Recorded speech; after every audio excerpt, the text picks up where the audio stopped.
अस्सलाम वालेकुम नाज़रीन, DRE अलर्ट जे इंटरव्यू सीरीज़ में सतार सुरैया जी ख़िदमत में हाज़िर आहे। अॼु असां कुझु अहिड़नि मौज़ूअनि ते ॻाल्हाईंदासीं जंहिंजे बारे में मूंखे पक आहे त इहे तव्हांजे लाइ इंटरव्यू दौरान मछले राह बणिजंदा ऐं ज़रूरु ही जेके मुंहिंजा टिप्स आहिनि, ही जेके मां तव्हांखे घुर ॿुधाए रहियो आहियां, इहे अव्हांजे लाइ सहूलियत पैदा कंदा तव्हांजे इंटरव्यू में।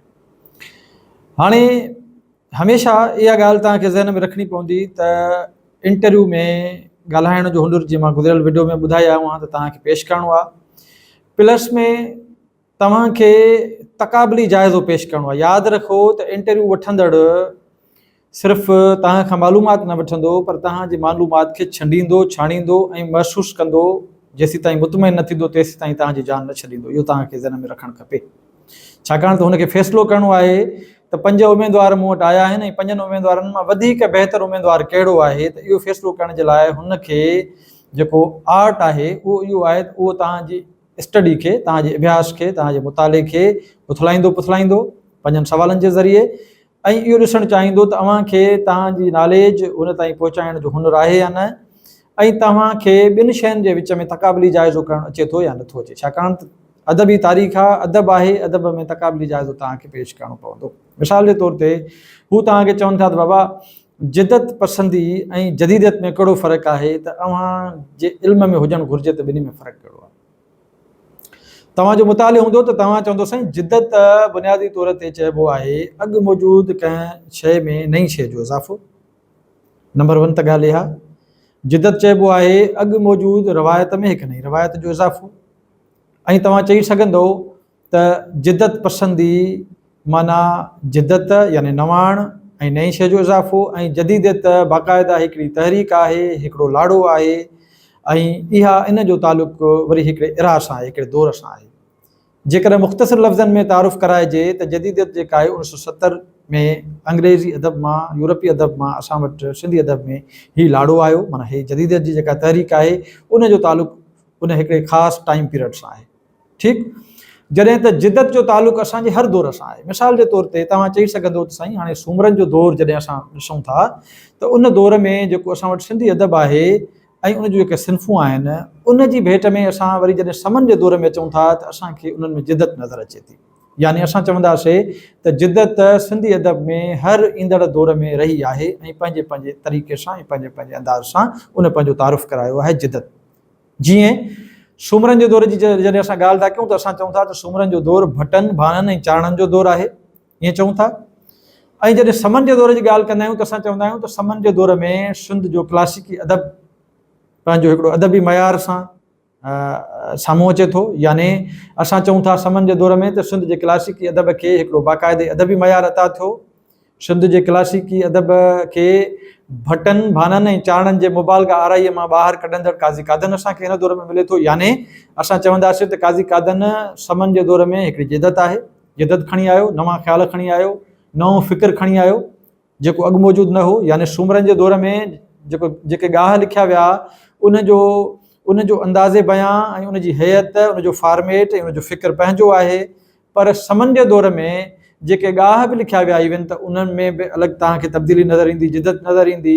ऐं सूमरनि जे दौर में ॻाह असांखे मिले थो ऐं समन जे दौर में वरी असांखे बेत ऐं दोहे ऐं सोरठे जी शकिल मिले थी, यानी जिदत आहे।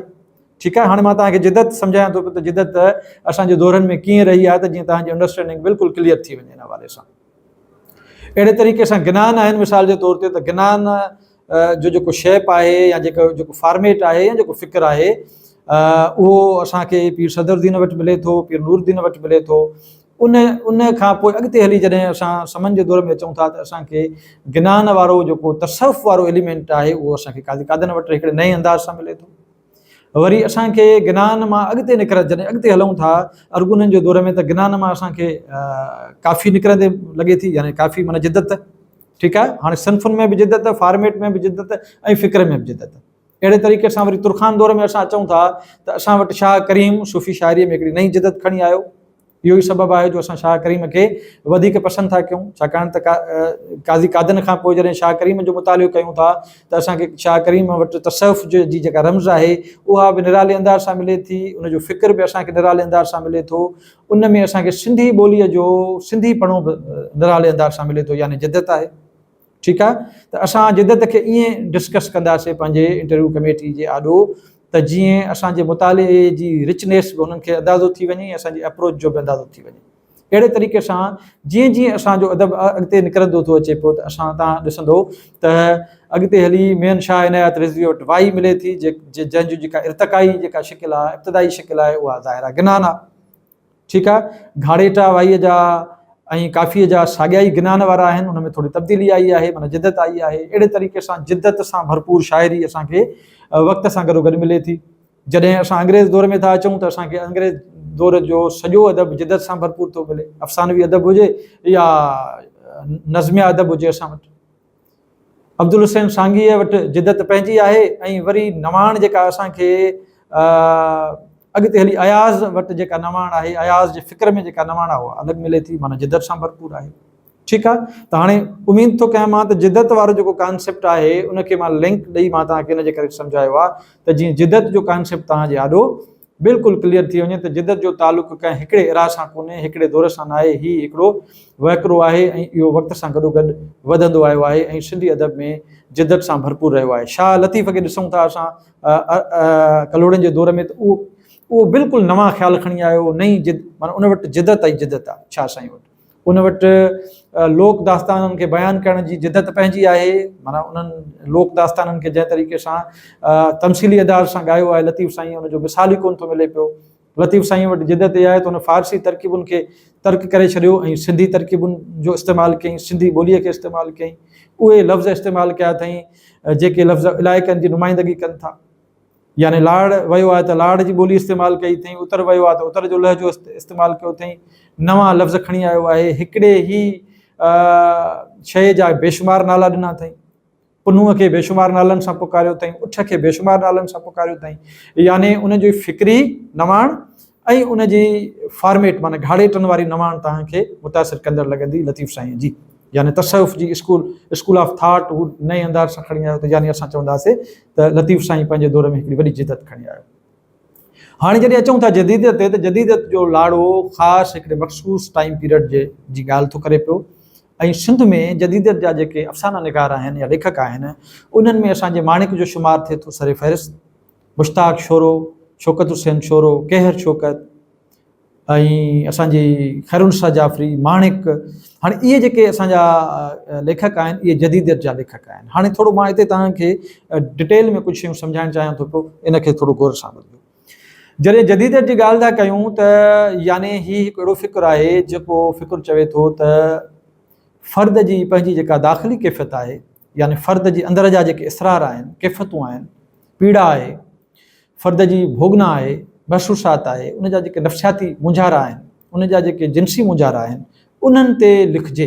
हिननि जेके लेखक आहिनि तव्हां ॾिसंदो त हिननि फ़र्द जे दाख़िली कैफ़ियतुनि जे इज़हार ते लिखियो आहे हिननि। अच्छा, हाणे ॿी हिकिड़ी हिते अहम ॻाल्हि मां तव्हांखे करे छॾियां त हीउ जेको जदीदत वारो जेको फ़िक्र आहे इहो बेसिकली तरक़ी पसंद फ़िक्र जे रद में आयो आहे, ज़िद में आयो आहे। तरक़ी पसंद फ़िक्र बुनियादी तौर ते उहो फ़िक्र आहे जेको पीड़ल तबिक़नि जी ॻाल्हि थो करे ऐं मज़लूमनि जी ॻाल्हि थो करे, दुनिया जहान जे समाजी जेको आहे फ़र्दनि जी ॻाल्हि थो करे, इज्तिमा जी ॻाल्हि थो करे, क़ौमुनि जी ॻाल्हि थो करे। ऐं हीउ जेको फ़िक्र आहे उन में हारियुनि जे इनकलाब जी ॻाल्हि थिए थी, मुज़ाहमत जी ॻाल्हि थिए थी। हीउ जेको तरक़ी पसंद फ़िक्र आहे उनजो तालुक़ु ख़ारिजत सां आहे, यानी समाज सां आहे, ॿियनि फ़र्दनि सां आहे। फ़र्द जे ज़ाती ज़िंदगीअ खां हटी करे ॿियनि जे ज़िंदगियुनि सां तालुक़ु रखंदड़ हिकिड़ो जेको फ़िक्र आहे उहो असां चऊं था तरक़ी पसंद फ़िक्र आहे। ठीकु आहे, माना समाजिक हुनजो जेको एलिमेंट तमामु गहरो आहे। जॾहिं त उनजे उबतड़ जदीदत जा जेके लेखक आहिनि उन्हनि चयो त यार भला हीअ सॼी दुनिया ते असां लिखंदासीं त असां ते केरु लिखंदो, असांजे अंदर में जेके इसरार आहिनि, मां आहियां छा, इन सवाल जो जवाबु मूंखे केरु ॾींदो। पोइ हिननि छा कयो जो उहो पंहिंजे ज़ात जा जेके इसरार आहिनि, जेके दाख़िली कैफ़ियतूं आहिनि, उन्हनि खे नुमायां कयो। तव्हां ॾिसंदो त जेके जदीदत जा कहाणीकार आहिनि उन्हनि पंहिंजी फ्रस्ट्रेशन ते लिखियो आहे, पंहिंजी अकेलाईअ ते लिखियो आहे, पंहिंजे महरूमनि ते लिखियो आहे, पंहिंजे ज़हन में उभरंदड़ ख़ुदकशीअ जे ख़्यालनि ते लिखियो आहे, मां आहियां या न आहियां। इन्हनि सवालनि जा जवाब ॻोल्हण लाइ हुननि पतोड़ियो आहे, हुननि लिखियो आहे।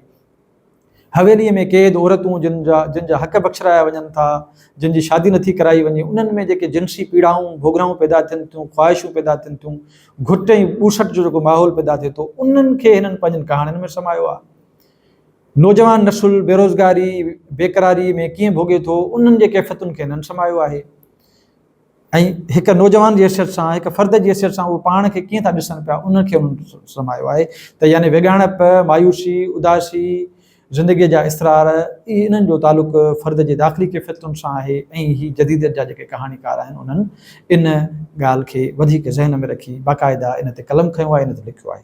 इहो ई सबबु आहे, इहो ई फ़र्क़ु आहे बुनियादी तौर ते जिदत ऐं जदीदियत में। ऐं पोइ तरक़ी पसंदि वारी जेका ॻाल्हि मूं कई आहे, त इन जो तव्हां मुतालियो वसी पंहिंजो बणाइजो, इनखे ॾिसजो। हीअ तक़ाबली जाइज़ो आहे। यकीनन इंटरव्यू में तव्हां खां इन क़िस्म जी कंपेरेटिव स्टडीज़ कराईंदा, त जीअं अवां हुननि खे अंदाज़ो थी वञे तव्हां पढ़ियल लिखियल बि आहियो या सिर्फ़ु रटा हणी आया हो। हुननि खे अंदाज़ो थी वञे त अवां शयुनि खे डेप्थ में वञी, उनजे वसी तनाज़ुर में वञी उन्हनि खे परखियो आहे, या सिर्फ़ु सतही क़िस्म जी मालूमात खणी तव्हां उन्हनि जे आॾो हाज़िर थिया आहियो ऐं पोइ आया हो ऐं ॿुधाए रहिया आहियो। त बेसिकली हिन जे पोयां इहो थाट आहे। सो उमेदु आहे त जिदत ऐं जदीदियत पसंदीअ वारो जेको कॉन्सेप्ट आहे, उहो अव्हांखे सम्झ में आयो हूंदो। ऐं इन खां वधीक सवली सम्झाणी मां नथो सम्झां त तव्हांजे लाइ थी सघे थी। सो मां उमेदु कयां थो त हिन फ़लसफ़े या हिन फ़िक्र, हिन ॻाल्हियुनि जी चीच पकड़े तव्हां अॻिते वधंदो। ऐं वेंदे वेंदे हिकिड़ी नंढी गुज़ारिश, त असांजा ही जेके यूट्यूब चैनल ते तव्हांजे लाइ महिनत कयूं पिया, इन्हनि खे ज़रूरु तव्हां सब्सक्राइब कंदा कयो, हिननि खे ज़रूरु तव्हां लाइक कंदा कयो, कमेंट कंदा कयो, ऐं पंहिंजनि ॿियनि माण्हुनि ताईं पहुचाईंदा कयो। छाकाणि त हीअ जेका लाट आहे, मां अकेले सिर मुंहिंजे इदारे ही लाट ॿारी आहे। अव्हां इन लाट मां फ़ाइदो वठो था, ऐं अव्हां वरी इन लाट खे अॻिते ॿियनि ताईं पहुचायो। छाकाणि त इल्मु ॿियनि ताईं पहुचाइण बि हिकिड़ो तमामु वॾो ख़ैर जो कमु आहे ऐं चङो कमु आहे। सो चङा कनि चङायूं, मठायूं मठनि, सो वड़ जुड़े जिनसी। ठीकु आहे, लतीफ़ साईं ईअं चयो आहे त चङा कनि चङायूं, मठायूं मठनि। सो हीअ जेको कॉन्सेप्ट आहे, उहो इहो थो चवे त तव्हां न सिर्फ़ु पाण इल्मु हासिलु कयो, पर पंहिंजे इल्म खां ॿियनि ताईं बि पंहिंजे इल्म खे पहुचायो, त जीअं ॿियनि जो बि भलो थिए। सो मोकिलाणी कोन्हे, जेॾां पेर तेॾां ख़ैरु।